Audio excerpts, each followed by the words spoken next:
Well, good afternoon, Mairead. How are you today? Hi, Peter. I'm really well, thank you. It's lovely to finally be able to connect with you and have this meeting.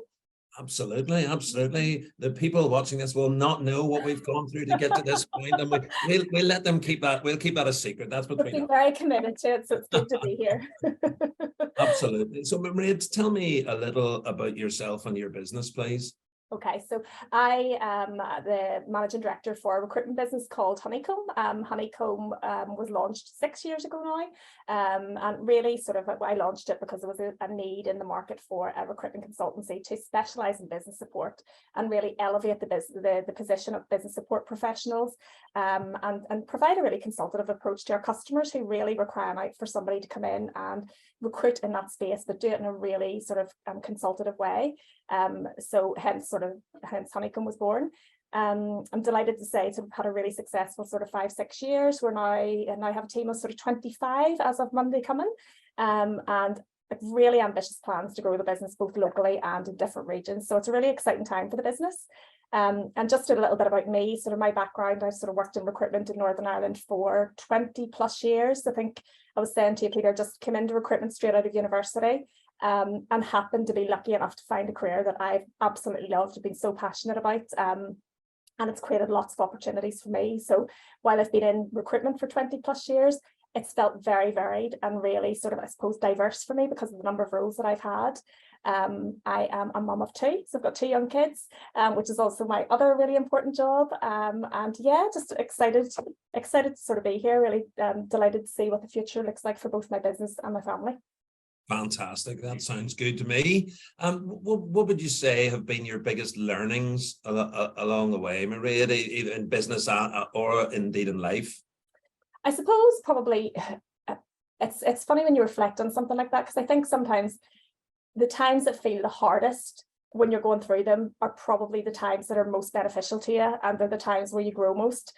So I suppose at every stage of my career, when I've had a big change, because I've sort of been in different roles and spent about 5 years in the role, then something else has happened, and you step into a new position in a really uncomfortable position. You're really nervous about stuff. There's a lot of learning, but I think probably for me, the biggest learning I have is just to have faith in myself and the process, and not to stall. I think sometimes sort of when you're trying to make decisions in business or in life, you sort of ideally want all of the information right there and right then, and that's not always possible. And I think probably for me, the learnings over the years have been just to make decisions to keep the business moving forward, get as much information as you can, but you can't stall because you're never going to have a full picture of everything. So that's been a big learning for me. And I think particularly sort of when I opened Honeycomb, because it was the first time I've ever been a business owner, probably those first 6 months were really difficult, even the small detail about the business in terms of what the letterhead in the paper should look like, or what our logo should look like. They felt like huge decisions for me. And now when I look back, I think,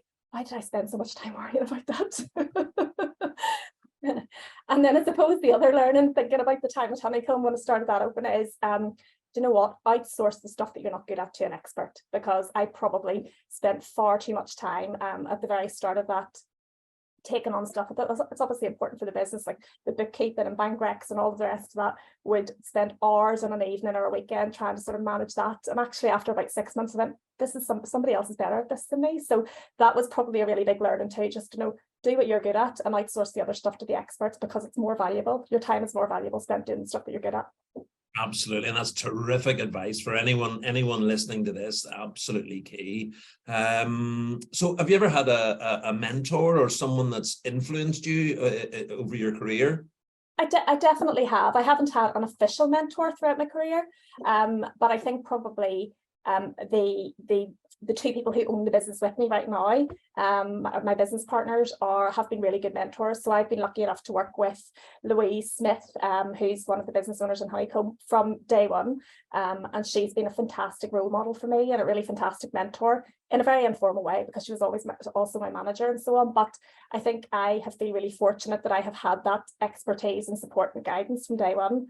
And then sort of her husband, Barry, then, who's also my business partner now, since joining him with MCS Group, again, he's been a fantastic guide and mentor to me.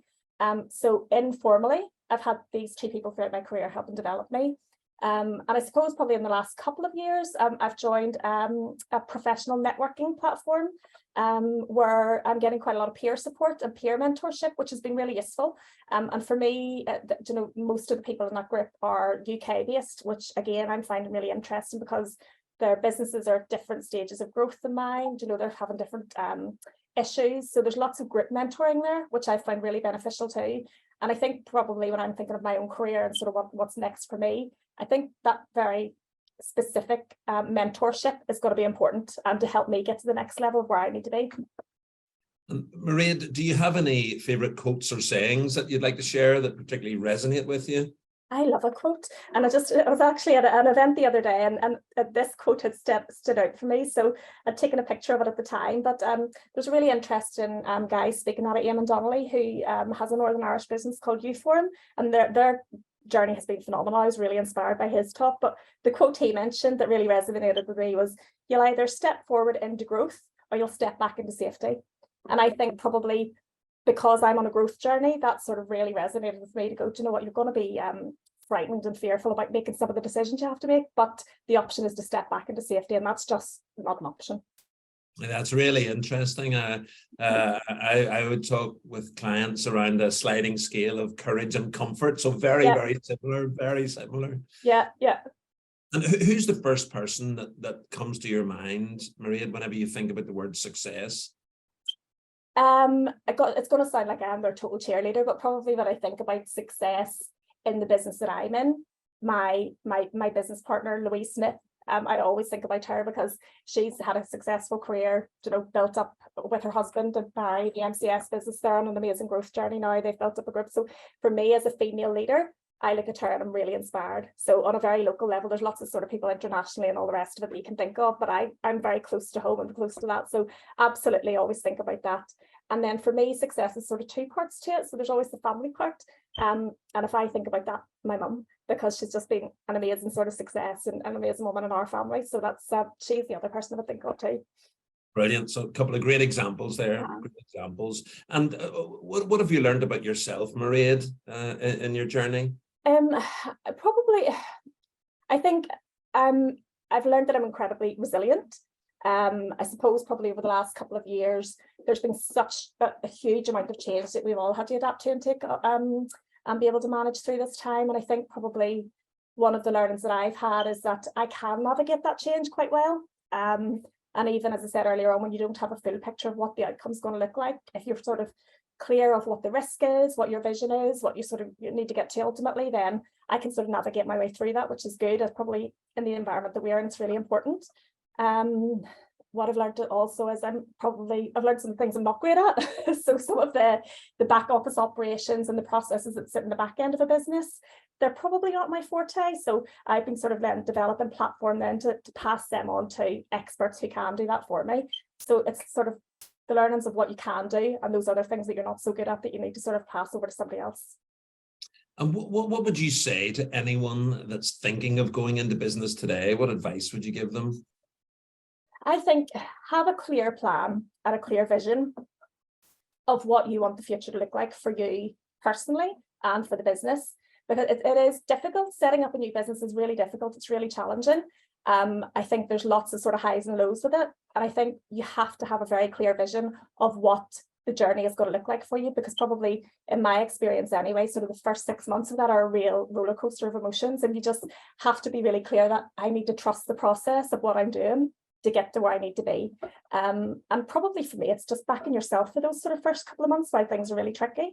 But to do that, you have to have a crystal clear vision of what that looks like. And I think probably if I'm looking at my journey, we had to say no to a lot of stuff because I had to keep that real clarity of vision in terms of what do I want my business to do? What do I want it to look like?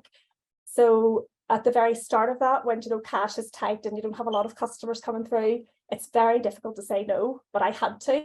So I think probably, and that's probably been a good thing because it's really paved our success.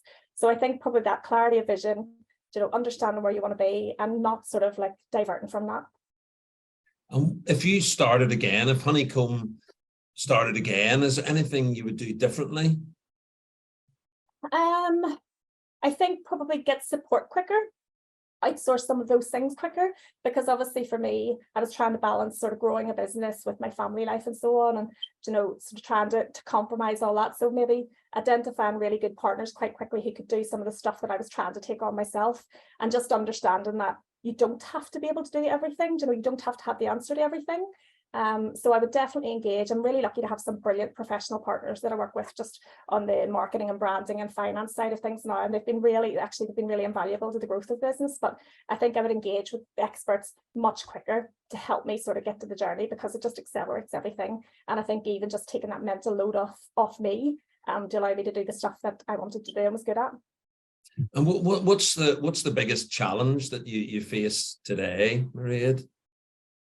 I think with every business, I mean, we're in the recruitment business, and it's funny to say this, but the biggest challenge is, scaling at growth, getting the talent in that we need, who can work in a complex environment that we're in. So getting that talent in, keeping that talent, retaining the business, and then just navigating the uncertainty. It's been a very uncertain market in terms of all of the factors that have fed into that. So that's the challenge. So we don't have a clear vision of what sort of the next sort of 24 months is going to look like. So it's just, I suppose, trying to understand how we scale the business and manage that through uncertain times, and keeping the teams motivated, keeping the team probably engaged as we're growing. It's really easy when you're a team of 3 or 4 people that I have oversight of everything and can sort of keep that message really clear. But as you grow, that becomes harder. So it's just making sure that the communication and so on in the team internally is as it would have been when we were quite small, and keeping the sort of focus in terms of what we're doing. It's really interesting when you talk about team and growing a business. I remember a business owner telling me once, and it really stuck in my head, that whenever he was growing his business, as soon as they went from him to one other, as soon as the third person came, he said that was me outnumbered, and that was a real psychological thing. I know, and the dynamic changes as you grow your business, and I think every time you take a sort of new person into the team has to reform and reshape and sort of get to know each other again. And I suppose probably I'd listened to something previously where the business owner at that time was saying, as your team grows in tens, you get a new challenge. So when you get to 10, then go over that sort of the challenge and I've seen that myself. And obviously our ambition is to get to sort of 50 people in the next sort of 2 years. And it's probably just being able to make sure that the business is mature enough to sort of do that in a way where we're retaining the quality of what we do, the focus of what we do, and keeping a really good culture internally as well. So 50 people in 2 years, that sounds exciting. Tell me, what does Honeycomb look like in, say, 5 years' time? In 5 years' time, for me, the business will be operating across the UK and Ireland, so we'll be multi-regional. And I think probably for me, the business itself is going to maintain the core of what we do, which is more the business support side, but I suppose diversifying our customer base. And really importantly for me, success will look like opportunities that have been created for people in my team. So I really want to see the people here in the team right now have a really clear career path, and they've grown with the business, created opportunities for them. So I'm really looking at my people right now and trying to navigate a path for leadership opportunities for those guys as we grow. But ultimately we want to be operating in Northern Ireland 100%, but also in ROI and UK, and just really sort of shifting what we do into those new markets. This all sounds really exciting. And if somebody has listened to this and it resonates with them and they'd like to help be part of that journey or reach out, what would be the best way to get in touch with you or Honeycomb? I'm always available. I'm one of these people who's always available on the phone, always happy to answer a phone call. So 100% contact me, and my mobile is 07484 074445. I'm on LinkedIn. You can contact me on email. And Peter, I'm always at sort of networking events and out having coffees with people. So my business is about connection, about meeting people. So I'm always open to having a chat with anybody who is interested in a career in recruitment, or just really thinking about how to grow their teams or their business, or that support that you might need if you're thinking about making that leap yourself. I've been really lucky that when I sort of started the journey with Honeycomb, so many people were really kind and generous with their time and support and advice. And of course, I would be happy to do that myself and give that back. Fantastic. Well, Mairead Scott from Honeycomb, thank you very much for your time and sharing your story about your journey, your personal journey, and your business journey as well. It's been absolutely fantastic hearing about that. So thank you so much. And I wish you all the success for the future. Thank you. Oh, thank you so much, Peter. I really enjoyed that. Thank you.